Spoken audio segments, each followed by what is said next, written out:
मौलाना साहब वो बैठे शायद पीछे, आप यही है मतलब, क्या यही मतलब है ना? रब्बुल आलमीन का मतलब है इस रब को चलाने वाला कोई एक है, वो रब्बुल आलमीन कहते हैं। हम उसको कुछ और कहते हैं, क्या कहते हैं हम लोग उसको? सृष्टि को चलाने वाला ईश्वर कहते हैं। लेकिन आपसे सवाल है मौलाना साहब, मेरी बात अगर सच लगे तो पूरे बरेली में लोगों से पूछिए, मोहम्मद साहब के दामाद, उनकी बेटी फातिमा के पति को फजर की नमाज में किसने मारा था? आरएसएस ने, मोहन भागवत ने, बीजेपी ने, हिंदुओं ने, किसने मारा था? मोहम्मद साहब के नवासे को करबला के मैदान में 3 दिन तक भूखा रखा गया, हुसैन को मारा गया, किसने मारा गया भाई? कौन थे वो लोग? कहां से आए थे वो लोग? हम थे? हमें तो आज भी नहीं जाने दे रहे। मैं इसलिए कह रहा हूं, सच्चाई का सामना कीजिए। पूरी दुनिया में जो जलीलो ख्वार हो रहा है मुसलमान, उसके लिए मुसलमान खुद जिम्मेदार है। शुक्र होना चाहिए हिंदुस्तान के मुसलमानों को, एहसानमंद होना चाहिए हिंदुस्तान के मुसलमानों को कि मुसलमानों में चाहे मोहम्मद के दामाद हों, चाहे उनके नवासे हों, मोहम्मद साहब के खानदान के मारने वालों में एक भी हिंदू का नाम नहीं है। जो मार रहे थे वो नारे तक भी अल्लाह अकबर का नारा लगा रहे थे, वो कुरान मजीद की आयतें पढ़ रहे थे, वो पहला कलमा पढ़ रहे थे। तो मोहम्मद साहब के घर वालों को मारा किसने? आपके लोगों ने मारा। अब कौन सा फिरका था, कौन सा फिरका नहीं था, यह आपका घर का मामला है। हमने तो फिर भी मोहम्मद साहब का एक बाल, जो आपकी फिलॉसफी के हिसाब से गलत है, लेकिन फिर भी हमने माना कि 632 में मोहम्मद साहब इंतकाल फरमा गए थे। कौन सी अरब से ऐसी हवा चली, कौन सी ऐसी आंधी आई कि उनके जिस्म का कोई बाल वहां से उड़ते हुए आया और कश्मीर में आके बस गया? हमने फिर भी उस पर सवाल नहीं उठाया। यह आप ही कहते हैं हिदायत है मोहम्मद साहब की, मोहम्मद साहब की हिदायत है। न कोई तस्वीर होगी, न कोई मजार होगी,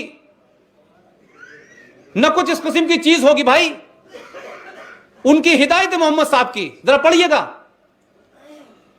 तो आपने 135 मीटर लंबी और 28 मीटर चौड़ी एक बिल्डिंग के अंदर मोहम्मद साहब का बाल रखा हुआ है। नहीं, मेरा पॉइंट कुछ और है। और मिलादुन नबी, आप हाथ उठा दीजिएगा, और जब मैं गलत बोलूं तो दोनों हाथ उठा दीजिएगा। मोहम्मद साहब की जो पैदाइश का दिन है, उस दिन मोहम्मद साहब, प्रॉफिट मोहम्मद साहब, उनका बाल हजरत बल जो कश्मीर में है उसमें से दिखाया जाता है। सारे बेचारे नीचे मुसलमान खड़े होकर रोते हैं। अगर मोहम्मद साहब होते तो जो ये काम कर रहे हैं उन्हें मार डालते, वो इनको फतवा जारी करते, इनको मार दो। ये किसके नाम पे हो रहा है? 30 साल पहले जो लोग न्यूजीलैंड के हादसे पे घड़ियाली आंसू बहा रहे हैं, 30 साल पहले पाकिस्तान में जो लोग, जिनको पाकिस्तान बनाने का बड़ा शौक था, उनको लग रहा था कि पाकिस्तान बनने के बाद हम सब कलेक्टर हो जाएंगे। अब वहां कंडक्टर भी नहीं है। उन्होंने क्या किया? कराची, जो कि मुहाजिर, जिसे शरणार्थी कहते हैं, मेरा हेड ऑफिस कराची में था, उस सड़क का नाम था गुरु मंदिर रोड। तो मेरी भी ट्रेनिंग अलीगढ़ यूनिवर्सिटी में हुई थी, तो मैं कोई ऐसा वैसा हिंदू तो था नहीं। तो मैंने वहां लोगों से पूछा प्रेस क्लब में कि भाई ये गुरु मंदिर रोड भी कह रहे हो, लेकिन मंदिर तो नहीं है यहां पे। तो कुछ मुसलमान हैं वहां, इतने समय तक रहते रहते उनको कुछ अकल आ गई है। बोले जो आपने 1992 में किया, हमने वो पहले ही कर दिया था। तो भाई मैंने कहा वहां तो कोई मस्जिद का झगड़ा नहीं था, यहां तो बाबरी मस्जिद का झगड़ा है, इसलिए कर दिया था। वो गुरु मंदिर रोड खत्म हो गई। उससे पहले उसका नाम था रामनाथ ओझा रोड। फिर बाद में उस जो रोड थी जिस पे हमारा ऑफिस बना हुआ है, उस रोड का बाद में नाम, हमारे ऑफिस वालों का बड़ा करम था, अपने प्रेसिडेंट मुशर्रफ के ऊपर, तो मुशर्रफ साहब ने उस रोड का नाम, हमारे टेलीविजन का नाम था आज टीवी पाकिस्तान, उनका पहला अखबार पाकिस्तान का निकला, बिजनेस रिकॉर्डर अखबार था, उस रोड का नाम बिजनेस रिकॉर्डर रोड रख दिया है। तो पाकिस्तान में पहली बार मस्जिद के अंदर मशीन गन से 700 मुहाजिर यानी शरणार्थी जो भारत से पाकिस्तान गए थे कलेक्टर बनने के लिए, मस्जिद में घुस के गोलियों से मारा। न वहां तो कोई क्रिश्चियन था, न वहां कोई हिंदू था। मौलाना साहब, मेरा दुख आपके साथ इसलिए है कि मैं उसी कौम के बीच में पैदा हुआ हूं, अजान दी है, नमाज पढ़ी है, कुरान कलमा सब पढ़ा है, लेकिन मुझे इतने बात समझ में आया कि आपको झूठ बोलने की आदत लगा दी गई है। 30 साल पहले हिंदुस्तान के इस खित्ते में मस्जिद में घुस के मशीन गन से मारा गया, मुसलमानों ने मुसलमानों को मारा। तब किसी मुसलमान ने यह नहीं कहा कि यह इस्लामोफोबिया है, इस्लाम के खिलाफ गलत प्रचार किया जा रहा है।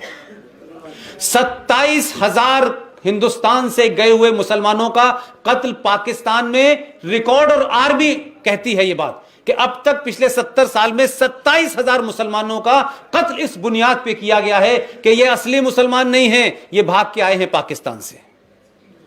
27,000 मार दिए गए, लेकिन भारत के किसी कोने में, देवबंद के अंदर ही कोई प्रोटेस्ट कर देते। भाई ये बरेलवी का मदरसा, इनसे कहते अपने लिए एक प्रोटेस्ट ही कर दो घर के अंदर बैठ करके बिरयानी पे, लेकिन नहीं किया आपने, नहीं किया आपने। मेरी शिकायत ये है आपसे कि जिससे आपका खून का रिश्ता नहीं है, जिससे आपका कोई कल्चर रिश्ता भी नहीं है, वो रोहिंग्या जब हिंदुस्तान में आ रहे थे तो बंगाल में 1 लाख मुसलमानों का जुलूस था, और नारे क्या लग रहे थे? नारे लग रहे थे, रोहिंग्या हमारे भाई हैं और आर्यन वापस जाओ। ये जुलूस नहीं देखा आपने। आपने एक जुलूस देखा होगा कि रोहिंग्या के मुसलमानों के हित में खड़े होने के लिए, उनके साथ सॉलिडरिटी शो करने के लिए आपने बॉम्बे के आजाद मैदान में क्या किया।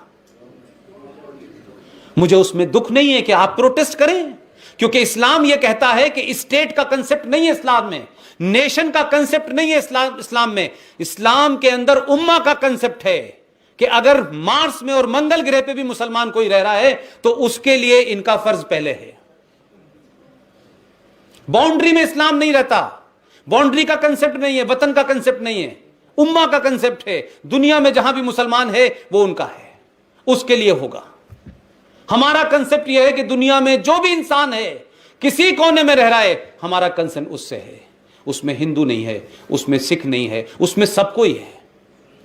लेकिन मैंने एक प्रोटेस्ट आप हिंदू कश्मीरी पंडितों के लिए नहीं निकालते। समझ में आता है कि आपकी नफरत है, कि आपको मुगलों की हुकूमत लेनी है, लेकिन भाई एक प्रोटेस्ट पाकिस्तान में आपके सगे संबंधी हैं, गाजीपुर से, मेरठ से, अलीगढ़ से, रामपुर से, यहीं से बेचारे गए थे वो लोग, ये सोच के कि कुछ बन जाएंगे। उनके कत्ल पे एक प्रोटेस्ट इस देश में नहीं होती है। भाई पाकिस्तान के खिलाफ कहीं आप यूएनओ में नहीं जाते हैं। पाकिस्तान की एम्बेसी के अंदर मुझे मालूम है कितने लोग डिनर करने जाते हैं और टेलीविजन पे आके राष्ट्रभक्ति तय करते हैं, और वहां क्या बताते हैं ये भी मुझे पता है।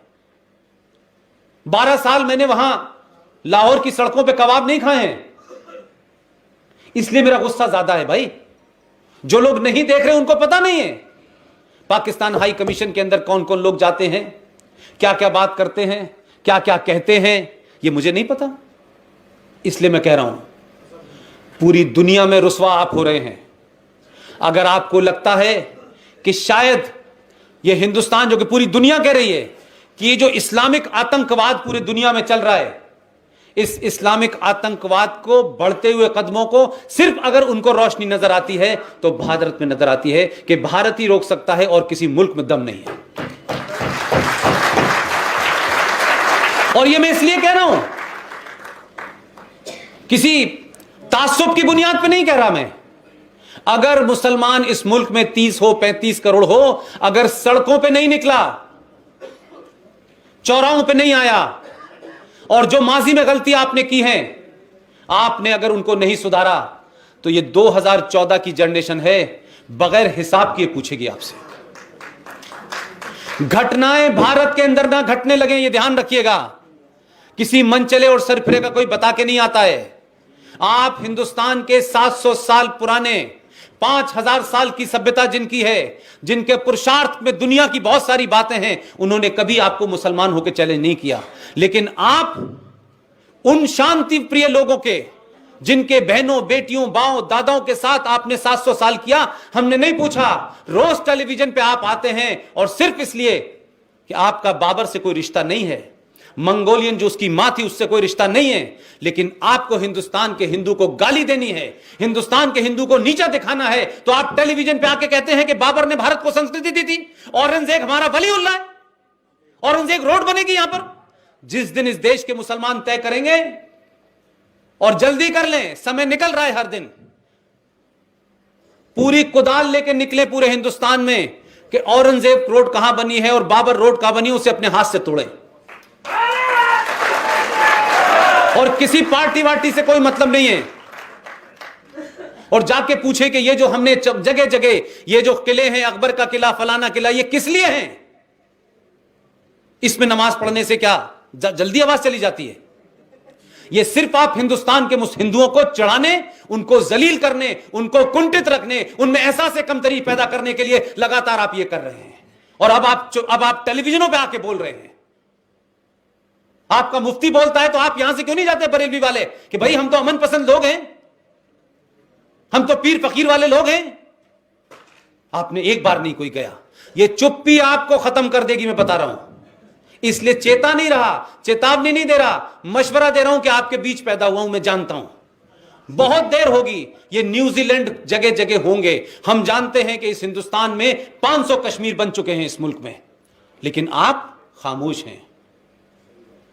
दो बात ध्यान रखिएगा, पूरी दुनिया में आतंकवाद, मेजॉरिटी आतंकवाद सक्सेसफुल होता है। जो आतंकवाद कुछ दिन चल गया पंजाब में, वो सिर्फ इसलिए चल गया कि मेजॉरिटी थी।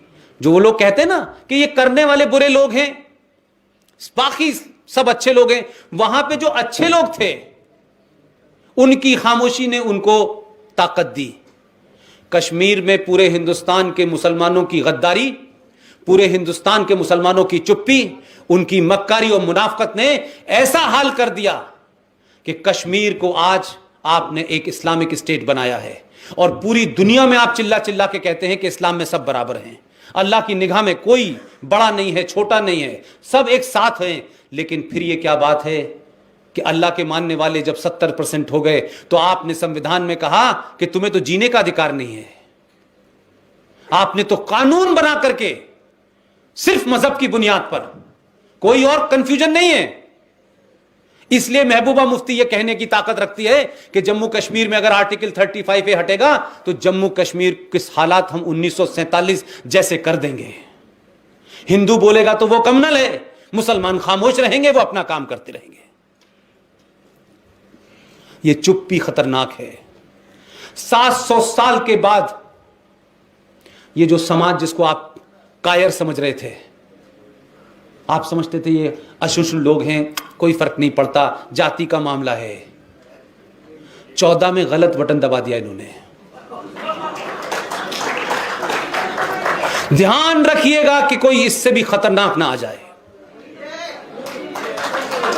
इस समाज को, इस मौलाना साहब, इस समाज को, इस देश की मेजॉरिटी को अहिंसक बनाए रखना, टॉलरेंट बनाए रखना, इस समाज के पेशेंस का इम्तिहान लेना। अगर ये पेशेंस टूटेगा तो अंजाम क्या होगा मैं नहीं जानता हूं। इसलिए मैं कह रहा हूं, वक्त रहते पूरी दुनिया को मैसेज दीजिए। ये मक्कारी मत कहिए कि हमने देवबंद के अंदर 200 मौलवी बुलाए थे, उन्होंने एक प्रस्ताव पारित कर दिया था कि हम आतंकवाद के खिलाफ हैं। ऐसे प्रस्ताव इस देश में बहुत पास होते हैं। कुछ प्रस्ताव पास कराने के लिए तो आप यूएनओ जाते हैं, कुछ प्रस्ताव पास करने के लिए तो आप आजाद मैदान में आग लगा देते हैं, लेकिन ये प्रस्ताव अपने घर में पास करके रख लेते हैं खानापुरी के लिए। सड़कों पे निकलिए, बहुत कम वक्त रह गया है। 2 साल हो गए मैं सड़क पे जमीन में देख रहा हूं क्या है। वो जो बच्चा जिसके हाथ में मोबाइल है ना, उससे झूठ नहीं बोल सकते। मोहम्मद साहब ने क्या कहा, आप कुरान शरीफ पढ़ के बताएंगे? वो मोबाइल में देख के समझ गया क्या कहा है। सच बोलिए, पाकिस्तान की तरह मक्कारी मत करिए। जो अभी RS सिंह साहब कह रहे थे कि पूरी दुनिया में इस्लाम का ठेकेदार वही है, और उसने चीन जैसे मुल्क के साथ यह कंप्रोमाइज कर रखा है कि तुम मुसलमानों से। अब वहां हालत यह है कि चाहे चटाई बिछाई, नमाज पढ़ी, चटाई थाने में, दाढ़ी आधी, रोजा कम, मस्जिद कम। ये अगर हिंदुस्तान में कोई बोल दे तो आप तो कहेंगे देखिए साहब, दुनिया के अंदर मुसलमानों पे अत्याचार हो रहा है, लेकिन हिंदुस्तान के प्यारे भोले वाले मुसलमानों, पड़ोस में हो रहा है ये। एक आध कोई धरना प्रदर्शन तो कर दो यार, चाइनीज एम्बेसी के सामने। वहां नहीं बोलोगे, मैं बताता हूं क्यों नहीं बोलेंगे आप, क्यों नहीं बोलेंगे। आप जाती तौर पर मत लीजिएगा, आप इसलिए नहीं बोलेंगे कि हिंदुस्तान में ये जिहाद, ये इस्लामिक जिहाद और आतंकवाद का माओवाद के साथ एक पूरी तरीके से घालमेल है। और ये घालमेल क्या है कि जो बात टेलीविजन पे आकर के लेफ्ट के नेता बोलते हैं, वही बात असदुद्दीन भी बोलता है, वही रहमानी भी बोलता है, वही सलमानी भी बोलता है, वही शैतानी भी बोलता है। और सबका एजेंडा देखिए आप। जो कम्युनिस्ट जिसके खिलाफ आप थे, जिससे कभी आपकी नहीं बती, और आप कहते थे हम अहले किताब का साथ देंगे, तो आपने अमेरिका का साथ दिया पाकिस्तान में कि हम अहले किताब का साथ देंगे, सुर्ख झंडे का नहीं देंगे, ये दहरिये लोग हैं, ये मजहब को नहीं मानते हैं। लेकिन भारत के अंदर आपका जो गठजोड़ है पॉलिटिकली, सोशली, वो लेफ्टिस्टों के साथ है।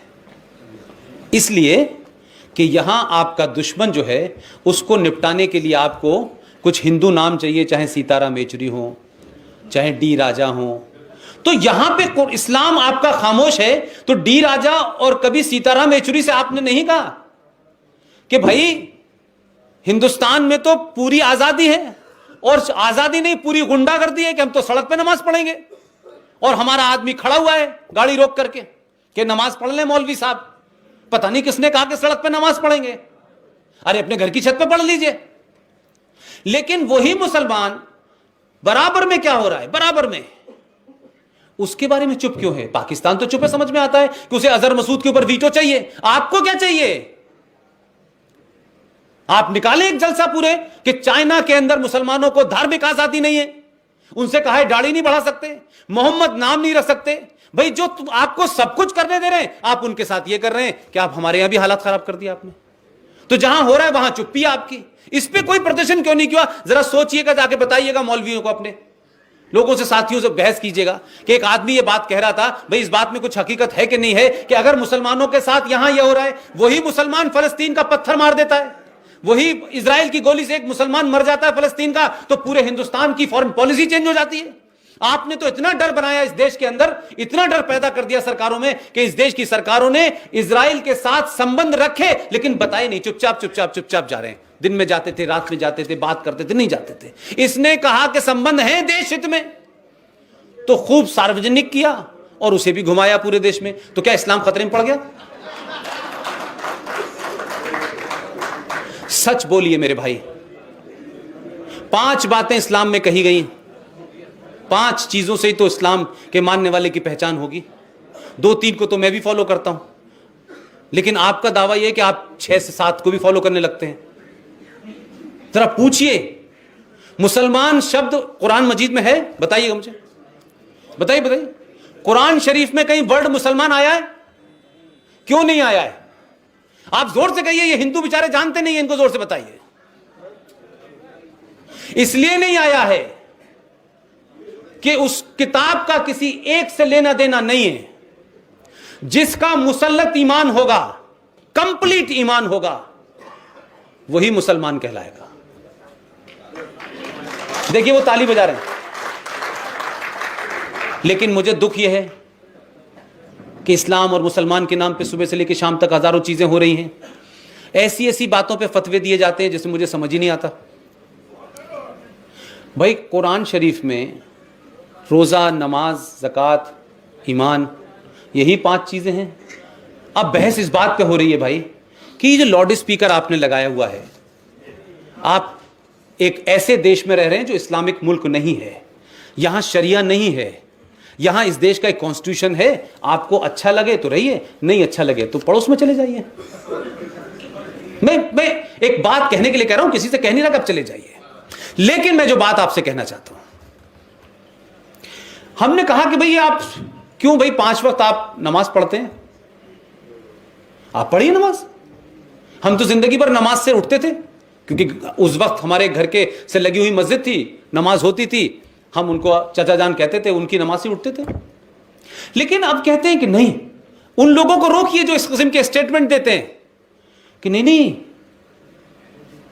हमारे यहां अजान अलाउ, लेकिन माइक पे ही होगी ना अजान, माइक पे, उसके बाद तो नहीं हो सकती। मैंने उनसे कहा मूर्खों, 632 में मोहम्मद साहब चले गए और ये लाउड स्पीकर तो भी 100 साल पहले आया है, तो ये हराम और हजाम कहां से आ गया भाई? कुरान शरीफ में पहले ही लिख दिया था कि लाउड स्पीकर आने वाला है, तो ये हराम होगा कि नहीं होगा? भाई लाउड स्पीकर उतार दीजिए। मैं इसलिए कह रहा हूं कि जो जो लाउड स्पीकर लगाकर अजान देते हैं, और हिंदुओं के लिए भी कह रहा हूं मैं, जिन मंदिरों में पुजारी टेप रिकॉर्डर लगा के चला जाता है, वहां कभी मन्नत पूरी नहीं होने वाली आपकी। अल्लाह ने जज्बा देखा, भगवान ने आपका जज्बा देखा। ये नहीं देखा कि आपने सुबह सुबह उठे, पंडित जी उन्होंने घंटी भी नहीं बजाई, घंटी भी टेप रिकॉर्डर में बज गई, गाना भी, वो भजन भी चल गया और बंद भी हो गया, पंडित जी आखिर में आए, उन्होंने कुछ पैसे इकट्ठे किए, चले गए। ये नहीं होगा। आपके अंदर भी कुरीतियां आई हैं, आप भी किन्हीं, ऐसे ही नहीं है क्या कहते हैं सारा दोष किसी और का है, आपके अंदर भी कुरीतियां हैं, आपने भी चीजों को खराब होने दिया है। वो तो हो रहे, समझ में आता है, उनकी तो समझ में आ रहा है।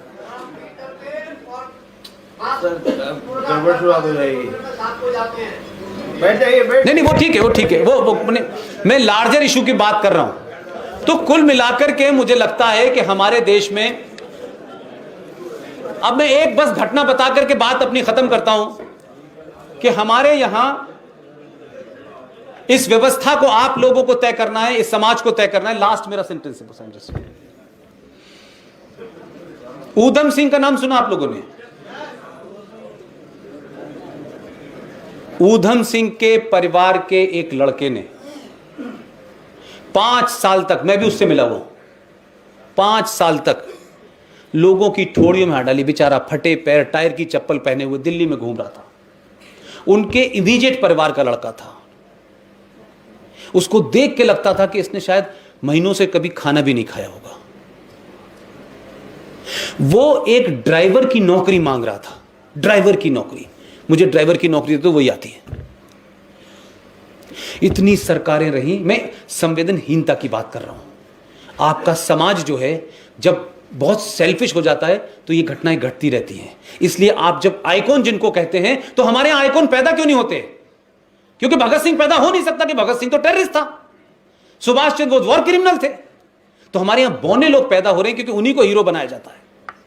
उनको लगता है ये जब हीरो बनने तो हम क्यों महान बने यार, पागल हो गए कि हम वीर सावरकर बने। उस लड़के ने एक दिन आत्महत्या कर ली। अखबार में एक छोटी सी खबर बनी।